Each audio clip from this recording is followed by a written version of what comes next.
तो आपका ऑप्शनल कौन सा था मैम? इतिहास।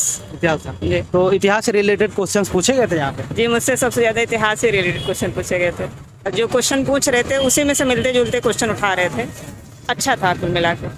अगर आप खासकर गर्ल्स को कुछ अगर सब मैसेज देना चाहें जो तैयारी करना चाहती हैं। हेलो दोस्तों, नमस्कार, मेरा नाम है विवांशु और स्वागत है आप सभी का हमारे एक और नए वीडियो में। दोस्तों, जैसा कि आप लोगों को पता है कि इस समय यूपी पीसीएस का जो है इंटरव्यू चल रहा है, तो अभी हम प्रयागराज में मौजूद हैं और आप सभी लोगों के लिए जो यहाँ पर कैंडिडेट्स आ रहे हैं इंटरव्यू देने के लिए, तो उनसे हम जानते हैं कि जो है किस तरीके से उन्होंने तैयारी की है और साथ साथ जानेंगे इंटरव्यू पर यहाँ कैसा माहौल रहा। तो अभी मैम इंटरव्यू देकर आ रही हैं, तो इनसे सारी चीज़ें हम जानने वाले हैं। बस आप लोग वीडियो को एंड तक देख रहे हैं। चैनल पर पहली बार है, चैनल को सब्सक्राइब कर नोटिफिकेशन बेल को प्रेस कर दीजिएगा ताकि हमारे वीडियो के रेगुलर अपडेट आप सभी को सबसे पहले मिलती रहे। तो मैम, सबसे पहले तो आप ये बताइए कि आपका इंटरव्यू कैसा रहा? अच्छा रहा। अच्छा रहा। तो आप अपना नाम और थोड़ा अपने एजुकेशन के बारे में बताइए। मेरा नाम सुषमा यादव है। मैं BA MA LLB हूँ। LLB। तो आप थोड़ा बताइए कि आपने तैयारी कैसे की, ये सारी चीज़ें थोड़ा बताइए आप। सर, तैयारी तो प्रारंभिक परीक्षा से शुरू करनी होती है। एक स्टेप क्रॉस करने के बाद फिर आपको मेंस देना होता है, फिर उसके बाद जो है आप इंटरव्यू तक आते हैं। उसके लिए कि आपको रेगुलर जो है पढ़ना होता है और अपने नोट्स जो भी है उसी को बार बार रिवीजन करें। और अदर जो मार्केट में बहुत सी चीज़ें हैं उस पर ध्यान ना दें। जो आप जिसमें आप कंफर्टेबल हो आप उससे पढ़ें, क्योंकि चीज़ें लगभग सेम होती हैं, हर जगह एक ही तरीके दिए रहती हैं। बस उसको है कि आप जो समझें उसको पढ़ें।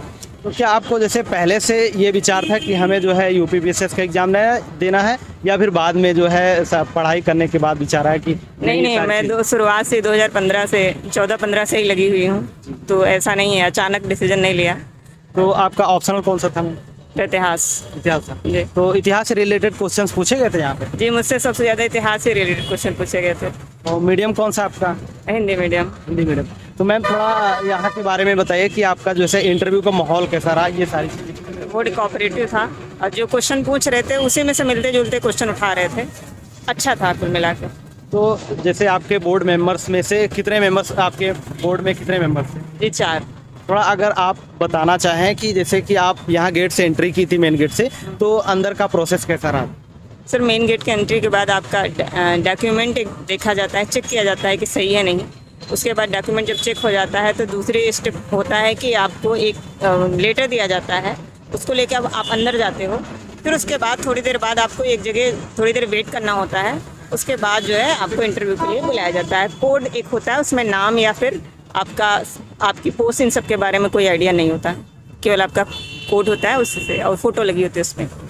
ठीक है। तो मैम, थोड़ा बताइए जैसे जो न्यू एस्पिरेंट्स तैयारी करना चाहते हैं यूपीएससी या यूपी पीसीएस की, तो उनको जो थोड़ा गाइड कीजिए आपकी फिल्म्स और उसके बाद मेंस, उसके बाद इंटरव्यू के लिए कैसे तैयारी करें, थोड़ा अगर बताएं। पहली बात तो ये कि किसी सब्जेक्ट पढ़ने के लिए ज्ञाता बनने की ज़रूरत नहीं होती है।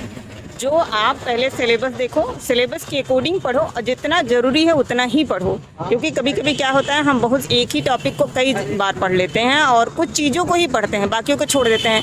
या तो क्या होता है, बहुत ज़्यादा पढ़ते हैं और उसके चक्कर में क्या होता है, इंपॉर्टेंट चीज़ें आपको याद नहीं रहती हैं और सिचुएशन ऐसी क्रिएट होती है कि जो आपको पढ़ना चाहिए था वो आपने नहीं पढ़ा। और तो इसलिए मैं ये कहूँगी, फोकस और सिलेक्टिव चीज़ें पढ़ें। तो आपका एनसीईआरटी से रिलेटेड जैसे क्या आपका विचार है कि एनसीईआरटी पढ़नी चाहिए या फिर नहीं पढ़नी चाहिए? नहीं, देखिए, कंफर्टेबिलिटी की बात है। अगर आप कंफर्टेबल हैं, पढ़ सकते हैं तो पढ़िए। अदरवाइज ये जरूरी नहीं कि जो एनसीईआरटी पढ़ता है वही सिलेक्शन लेता है, ये इंपॉर्टेंट नहीं है। अगर आप खासकर गर्ल्स को कुछ अगर सब मैसेज देना चाहें जो तैयारी करना चाहती हैं, तो उनके लिए थोड़ा तैयारी कीजिए, कोशिश बार बार कीजिए कभी, और जो है सिलेक्टिव पढ़िए और हमेशा जो है घबराइए नहीं, ठीक। और एक दिन ऐसा होता है कि एक दिन आता है सबका, ठीक है मैम, बहुत बहुत धन्यवाद हमसे बात करने के लिए। आई होप आपका सिलेक्शन इस बार जरूर। Thank you.